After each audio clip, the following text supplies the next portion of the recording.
wanna pop a bottle off of ya. Chain swinging, clang clang, and it costs a lot. I'm always at the guala, yeah, and you are not bad. Deep, keep on going till you hit the spot. Whoa, I'm a big bag hunter with the bow. She got a big bed, drop it low. Mama called me and she happy with the grow. Never ever fall for it, nothing no. Halo, terima kasih atas kesempatan yang diberikan.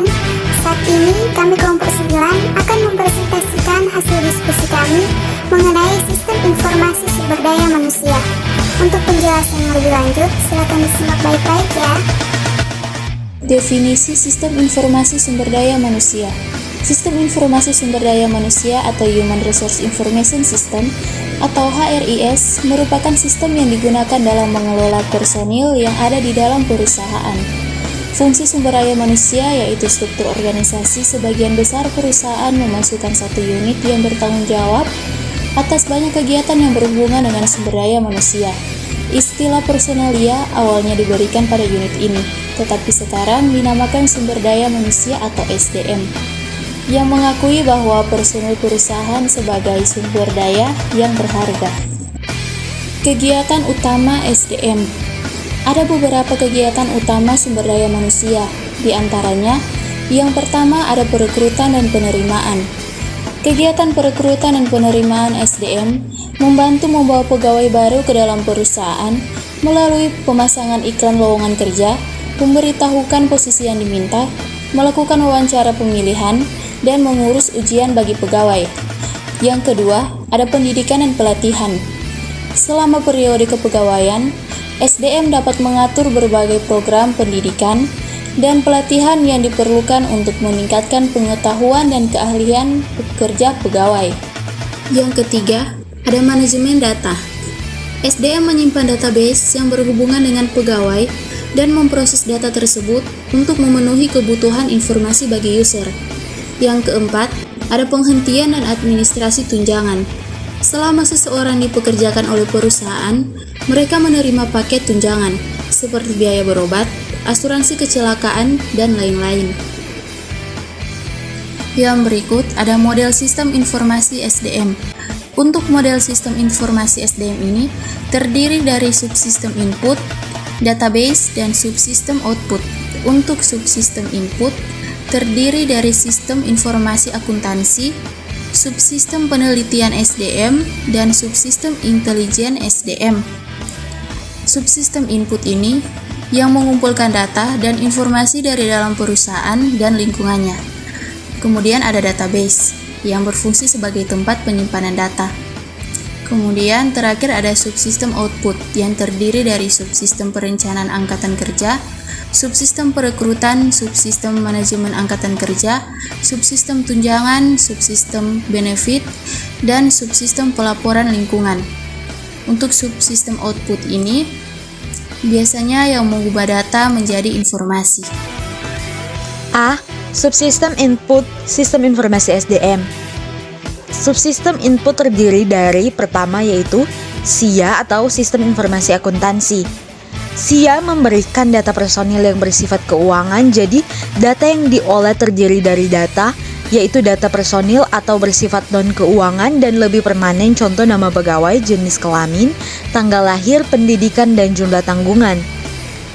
Dan selanjutnya ada data akuntansi, yaitu bersifat keuangan dan lebih dinamis, contoh upah per jam, gaji per bulan, pendapatan kotor saat ini, dan pajak penghasilan tahun berjalan. 2. Penelitian SDM. Subsistem penelitian sumber daya manusia mengumpulkan data melalui proyek penelitian khusus seperti A. Penelitian suksesi, yaitu mengidentifikasi calon bagi posisi yang akan tersedia atau promosi jabatan. B. Analisis dan evaluasi jabatan, yaitu mempelajari setiap jabatan dalam suatu area dan mengidentifikasikan pengetahuan serta keahlian yang diperlukan. C. Penelitian keluhan, yaitu membuat tindak lanjut atas keluhan yang disampaikan pegawai untuk berbagai alasan. 3. Intelijen SDM. Subsistem intelijen sumber daya manusia mengumpulkan data yang berhubungan dengan SDM dari lingkungan luar perusahaan seperti pertama pemerintah atau peraturan ketenaga kerjaan. 2. Pemasok atau pelaksanaan fungsi perekrutan dan penerimaan pegawai baru. 3. Serikat pekerja, yaitu mengatur kontrak kerja antara perusahaan dan serikat pekerja. Keempat, masyarakat global, yaitu menyediakan penjelasan sumber daya lokal seperti perumahan, pendidikan dan rekreasi untuk perekrutan skala lokal, nasional, atau internasional. Kelima, masyarakat keuangan, yaitu untuk perencanaan personil. Dan terakhir, yaitu pesaing atau perpindahan pegawai dari perusahaan lain. Sistem informasi akuntansi dan penelitian SDM termasuk sumber internal, sedangkan intelijen SDM termasuk sumber eksternal. B. Subsistem database sistem informasi SDM. Data yang tersimpan dalam database sistem informasi SDM terdiri dari data pegawai atau perorangan dan data non-pegawai atau organisasi yang dapat memengaruhi arus personil di lingkungan perusahaan. C. Subsistem output sistem informasi sumber daya manusia. Model sistem informasi sumber daya manusia meliputi 6 subsistem output antara lain: 1. Subsistem perencanaan angkatan kerja. Perencanaan angkatan kerja melibatkan semua kegiatan yang memungkinkan manajemen untuk mengidentifikasikan kebutuhan pegawai di masa depan. Aplikasi perencanaan angkatan kerja yang paling populer dilakukan perusahaan adalah pembuatan bagan organisasi, peramalan gaji dan analisis atau evakuasi kerja. 2. Subsistem perekrutan. Perusahaan membawa pegawai baru ke dalam perusahaan melalui 2 aplikasi perekrutan, yaitu penelusuran pelamaran, pencairan internal. Penelusuran pelamaran lebih banyak dipraktekkan daripada pencarian internal untuk menemukan calon pekerja yang dibutuhkan oleh perusahaan. 3. Subsistem manajemen angkatan kerja. Subsistem manajemen angkatan kerja menggunakan sejumlah aplikasi untuk mengetahui usaha pengembangan angkatan kerja yang sudah dilakukan, yaitu aplikasi penilaian kinerja, aplikasi pelatihan, aplikasi pengendalian posisi, aplikasi relokasi, aplikasi keahlian atau kompetensi, aplikasi suksesi, aplikasi pendisiplinan. 4. Subsistem kompensasi.